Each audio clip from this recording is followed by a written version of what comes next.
அனைவருக்கும் வணக்கம். நான் கிருஷ்ணகிரி குகை காளியம்மன் ஆலயத்தில் எல்லம்மன் திருக்கோயில் அமைஞ்சிருக்குது. கிருஷ்ணகிரி குகை காளினாலே சக்தி வாய்ந்த அம்மான்னு சொல்லலாம். அப்பேற்பட்ட இடத்துல பார்த்தாக்க ஜெக்கப் நகர், கிருஷ்ணகிரி ஜெக்கப் நகர் 8வது கிராஸில் ஆட்டோ ஓட்டுற டிரைவர் இந்த அம்மனை அமாவாசை 3 அமாவாசை இந்த மண்ணு மெரிச்சு வேண்டிக்கினாங்க.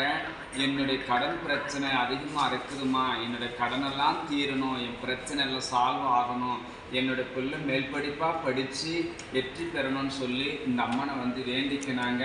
குடும்பத்தில் எத்தனையோ குழப்பங்கள் கஷ்டங்கள் சொல்ல முடியாத அளவுக்கு மன வருத்தங்களும் இருந்தது.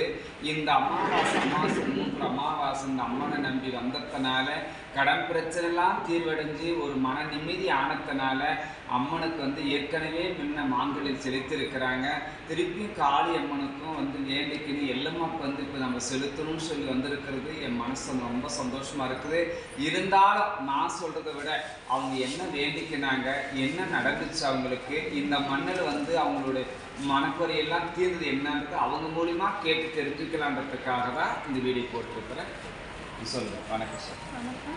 நாங்கள் கிருஷ்ணகிரியிலேருந்து வந்திருக்கோம். எங்கள் அம்மா வேண்டியிருந்தாங்க 3 அமாவாசைக்கு நான் தேங்காய் கட்டினேன். வேண்டியிருந்த மாதிரி தேங்காய் கட்டினும் போது பிரச்சனைகள்லாம் தீர்ந்துருக்கு. நான் செடி கொடுக்குறேன்னு வேண்டியிருந்தேன். இந்த செடி வளர வளர பூ பூக்க என்னுடைய படிப்பும் வளரும், என்னுடைய மார்க்ஸும் அதிகமாகும், நான் நல்லா இந்த சொசைட்டிக்கு நல்லா வளரும், என் பிரச்சனைகள் என் பேரண்ட்ஸ்க்கு எந்த கஷ்டமும் இல்லாமல் எந்த நோய் நொடி இல்லாமல் எல்லாருமே நல்லா இருக்கணும். அதுக்காக செடி கொடுக்குறேன். என்ன சொல்கிறாங்கன்னா, நான் கிருஷ்ணகிரியில் ஆட்டோ ஓட்டுனேன் 30 வருஷமாக.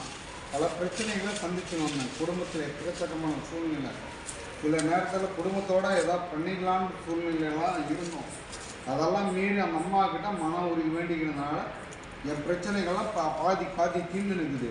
மறுபடியும் தீரணும், அந்த அம்மா எங்களை வைக்கணும். என் மனைவிக்கு எந்த நோய் நொடி இல்லாமல், எனக்கு எந்த நோய் நொடி இல்லாமல், என் பொண்ணுக்கு எந்த கஷ்டமும் இல்லாமல், என் பொண்ணு மேலும் மேலே வளரணும், என் பொண்ணுக்கு மேலே அறிவை கொடுக்குது, என் பொண்ணு அறிவு இல்லாமல் என் கஷ்டம் தீரணும், சொந்த வீடு வாங்கணும், வாகனம் வாங்கணும், எங்கள் மேலே இருக்கிற கஷ்டங்கள்லாம் தீரணும், எங்கள் மேலே இருக்கிற எந்த ஒரு இதுவும் இல்லாமல் எங்கள் மேலே போகாமல் போச்சு இருக்கணும் நீங்கணும்னு சொல்லி அந்த அம்மாக்கிட்ட மறுபடியும் மனம் உருகி நிற்கணும். எங்களுக்கு இந்த அம்மா அருளால் வரணும், மேலும் மேலும் நாங்கள் வளரணும். அந்த அம்மா பாதங்களை தொட்டி நாங்கள் குடும்பத்து சார்பாக அந்த அம்மாவுக்கு நான் மாங்கல்யம் இந்த 2வது டைம் வைக்கிறேன்.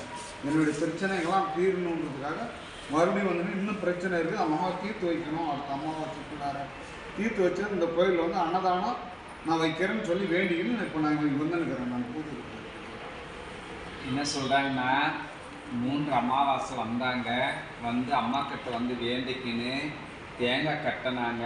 தேங்காய் கட்டினதுனால எத்தனையோ இன்னைக்கு குடும்பத்தோடு நம்ம இருக்கக்கூடாதுன்னு ஒரு மனசுக்குள்ளே எவ்வளோ குழப்பங்கள் இருந்துச்சு. இந்த அம்மா மண்ணை மெரிச்சதுனால இன்றைக்கி எங்களுக்கு ஒரு மன நிம்மதி கொடுத்துருக்குறாங்க. அதே போல் நாங்கள் மேலும் மேலும் வாகனங்களும் இன்றைக்கி எங்களுக்கு சிறப்பாக அமையணும். அதே போல் சொந்த வீடு எங்களுக்கு அமைச்சு கொடுக்கணும். இந்த அம்மனோட அருளால் எங்களுக்கு இன்னும் நாங்கள் நினச்சிருக்கிறது ஒவ்வொன்றா வழி நடத்தின்னு தான் இருக்கிறாங்க. அதே போல் நடத்தும் பொழுது அம்மனுக்கு ஆடு வெட்டி அன்னதானம் சிறப்பாக நான் பண்ணணும் அப்படின்னு சொல்லி இன்றைக்கி 2வது ஒரு மாங்கல்யம் அம்மாவுக்கு செலுத்த வந்திருக்கிறாங்க. எனக்கு ரொம்ப ரொம்ப சந்தோஷமாக இருக்குது. இன்றைக்கி ஏற்கனவே அம்மாவுக்கு வேண்டிக்கின்னு அவங்களுக்கு நல்லது நடந்ததுனால மாங்கல்யம் செலுத்தினாங்க. இப்போவும் அம்மாவுக்கு வேண்டிக்கின்னு மாங்கல்யம் செலுத்தணும்னு சொல்லி வந்திருக்கிறது ரொம்ப சந்தோஷமாக இருக்குது. இதை போல் உண்டான பிள்ளைங்கள்லாம் இந்த வீடியோ பாருங்கள், சக்தி வாய்ந்த அம்மனை வேண்டிக்கங்க, தீராத பிரச்சனை எல்லாம் தீர்த்து வைப்பான்றது இதன் மூலிமா நான் தெளிப்படுத்துகிறேன். அமாவாசைக்கு நான் அன்னதானத்துக்கு அரிசி வேணுங்க வைக்கிறேன். ரொம்ப சந்தோஷம். நன்றி.